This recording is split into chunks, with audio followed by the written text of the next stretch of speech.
నమస్తే అండి. రాధామురళి ఛానల్కి స్వాగతం అండి. ఓం శ్రీ మహాగణాధిపతయే నమః. ఓం శ్రీ గురుభ్యో నమః. శ్రీమాతయే నమః. సౌందర్యలహరి 36వ శ్లోకం నుండి 40వ శ్లోకం వరకు నుండి. తవాజ్ఞాచక్రస్థం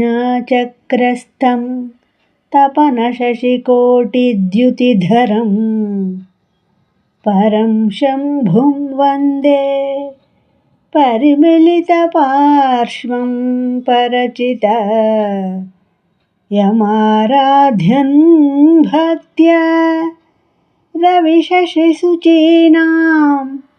అవిషయే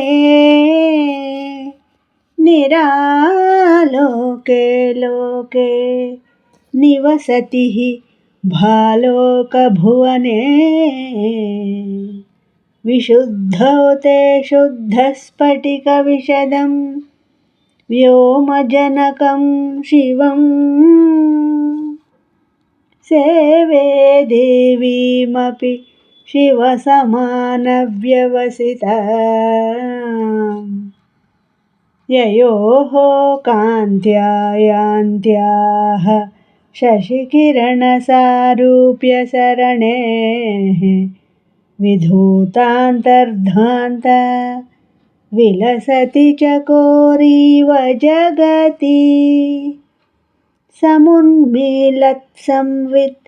కమలమకరందైకరసికం భజేహం సద్వంద్వం కిమపి మహతాం మానసచరం యదాలాపాత్ అష్టాదశగుణితవిద్యా పరిణతిః యదా దత్తే దోషాత్ గుణమఖిలం అద్భ్యః పయ ఇవ తవ స్వాధిష్టానే హుతవహం అధిష్టాయ నిరతం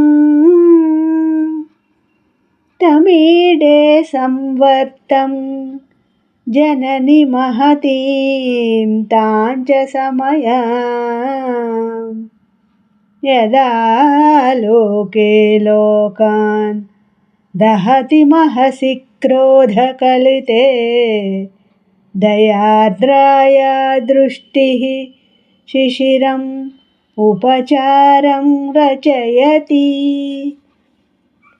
తటిత్వంతం శక్త్యా తిమిరపరిపంథిః స్ఫురణయా స్ఫురన్నానారత్నాభరణ పరిణద్ధేంద్రధనుషం తవ శ్యామం మేఘం కమపి మణిపూరైకశరణం నిషేవే వర్షంతం హరమిహిరతప్తం త్రిభువనం. నా ఈ శ్లోకాలు మీకు నచ్చినట్లయితే లైక్ చేయండి, షేర్ చేయండి, సబ్స్క్రైబ్ చేయండి. మీ రాధ.